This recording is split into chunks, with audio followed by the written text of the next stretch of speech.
우리는 되게 평안할 때보다 어려울 때 하나님을 더 가깝게 만납니다. 그것은 평안할 때는 우리의 생각이나 시선이 향하는 곳이 많지만은 어려울 때는 하나님 외에는 달리 바라볼 것이 없기 때문입니다. 또한 어려운 위기 때가 되어야 비로소 우리의 영적 감각이 더 예민해지기 때문이기도 하고, 또 무엇보다도 우리가 어려울 때 하나님을 더 가까이 만나는 이유는 우리를 사랑하시는 하나님께서 위기를 만난 우리에게 달려오시기 때문입니다. 그래서 우리는 평안할 때보다는 어려울 때 하나님을 더 가깝게 만납니다.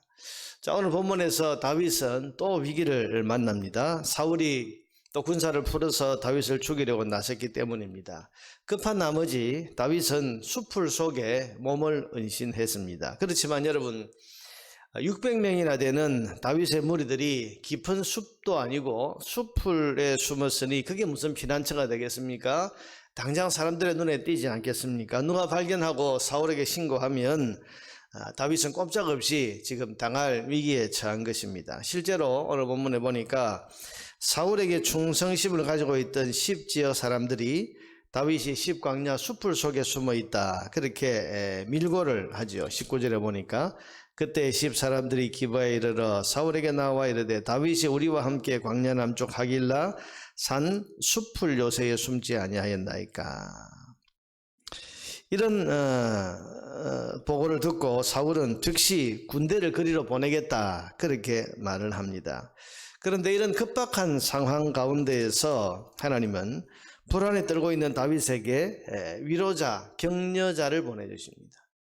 여러분, 600명이나 되는 사람들이 어디 피할 곳은 없고 숲풀 속에 지금 겨우 몸을 숨기고 있는 이런 상황, 누구든지 발견하면 사울에게 신고를 하고, 또 실제로 그렇게 신고를 해서 지금 사울의 군대가 들이닥치게 된 이 위기, 이런 상황 속에서 하나님께서 이런 불안에 떨고 있는 다윗, 그에게 지금 위로자, 격려자를 보내주시는데 그 사람이 바로 사울의 아들 요나단입니다. 그는 숲풀 속에 숨어있는 다윗을 금방 찾습니다. 그래서 16절에 보니까 사울의 아들 요나단이 일어나 숲풀에 들어가서 금방 찾잖아요. 다윗에게 이르러 뭐라고 그럽니까? 그에게 하나님을 힘있게 의지하게 하였는데, 그러면서 겁먹지 말고 하나님을 의지하라, 그런 메시지를 줍니다. 어떤 메시지를 줬습니까? 17절에 곧 요나단이 그에게 이르기를 두려워하지 말라. 내 아버지 사울의 손이 네게 미치지 못할 것이요 너는 이스라엘 왕이 되고 나는 네 다음이 될 것을 내 아버지 사울도 안다 하니라.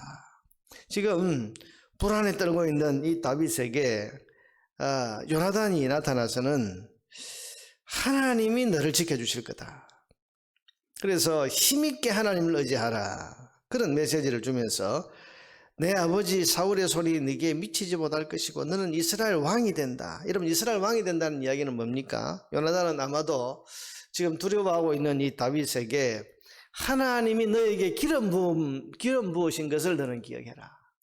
네가 어떤 사람이냐?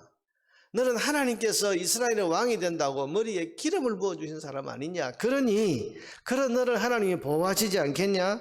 하나님이 그런 너를 이 어려움 가운데서 지켜주시고 건져주시지 않겠냐? 그러니 두려워하지 말고 하나님 의지해라, 그렇게 용기를 주는 메시지를 주는 것입니다. 자, 여러분, 어려울 때 하나님을 떠올리게 해주고 하나님의 약속과 하나님의 말씀을 생각나게 해주는 것이 얼마나 큰 위로와 얼마나 큰 힘이 되겠습니까?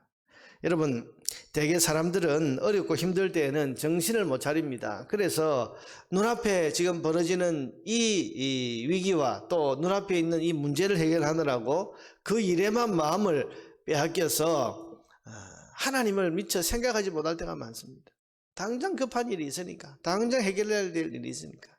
이럴 때 여러분, 하나님을 생각나게 해주는 사람, 또 하나님의 약속과 하나님의 말씀을 이 사람에게 생각나게 해주는 그런 사람이 진정한 위로자입니다. 여러분, 어려울 때 하나님을 생각나게 해주는 그 한마디의 말을 해주는 사람이 있다면 그 사람이 바로 하나님이 보내신 위로자라는 사실을 우리는 알아야 됩니다. 여러분, 이런 일에 쓰임받는 저와 여러분 되기를 바랍니다.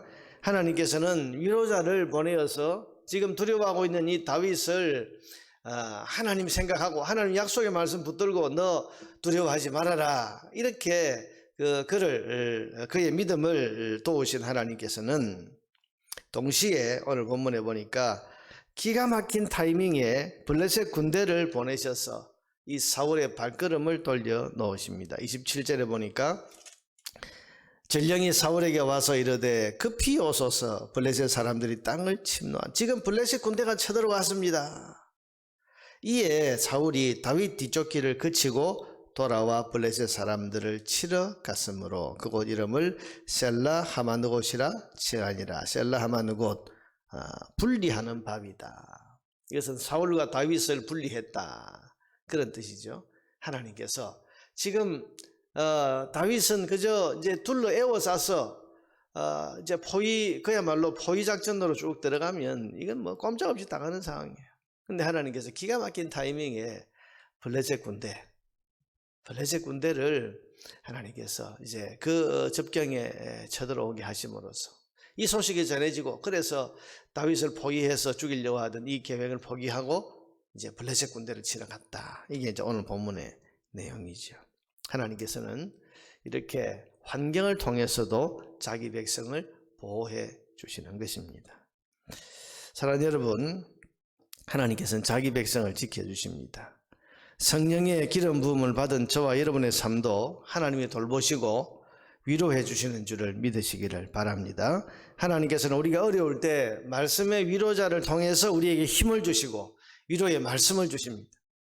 또한 내 삶을 둘러싼 환경을 통해서도 우리를 돌보시고 보호하십니다.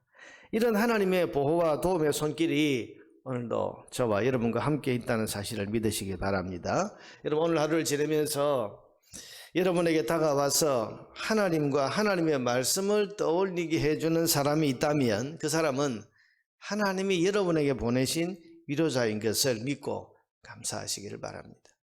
하나님 사람을 보내어서 우리에게 하나님을 잊고 있던 우리에게 하나님 생각나게 하고 하나님의 약속을 놓치고 살고 있는 우리들에게 하나님의 약속의 말씀을 생각나게 해주는데 그런 사람을 오늘 우리가 만나게 된다면 이 사람은 하나님 보내신 사람이구나. 하나님이 이 사람을 통해서 내게 위로해 주시고 힘을 주시는구나. 그렇게 알고 우리 하나님 앞에 감사해야 됩니다. 또한 우연처럼 보이는 환경의 변화가 여러분을 유익하게 하거든 그건 역시 여러분의 삶을 도우시고 보호하시는 하나님의 손길인 것을 깨닫고 하나님께 감사하시기를 바랍니다. 갑자기 일어나는 일은 없어요. 우연히 일어나는 일은 없습니다. 우연처럼 보이는 어떤 사건, 우연처럼 보이는 어떤 환경의 변화가 여러분을 유익하게 했다면 그건 우연이 아니고 하나님께서 환경을 통해서 여러분을 도와주고 계시는 것이다. 이걸 우리가 영적 예민함을 가지고 깨달아야 됩니다. 그래서 이게 하나님의 손길이구나. 그걸 깨닫고 하나님 앞에 감사하고 하나님 감사합니다. 오늘도 이런 환경의 변화를 통해서 내 삶을 도우시고 보호하시고 지켜주시는 것 감사합니다. 그렇게 하나님 앞에 우리가 오늘도 감사하고 찬양하는 그런 영적 예민함을 가지고 살아야 할 것입니다. 우리를 사랑하시는 하나님께서는 오늘도 저와 여러분과 함께하고 계심을 믿으시기를 바랍니다.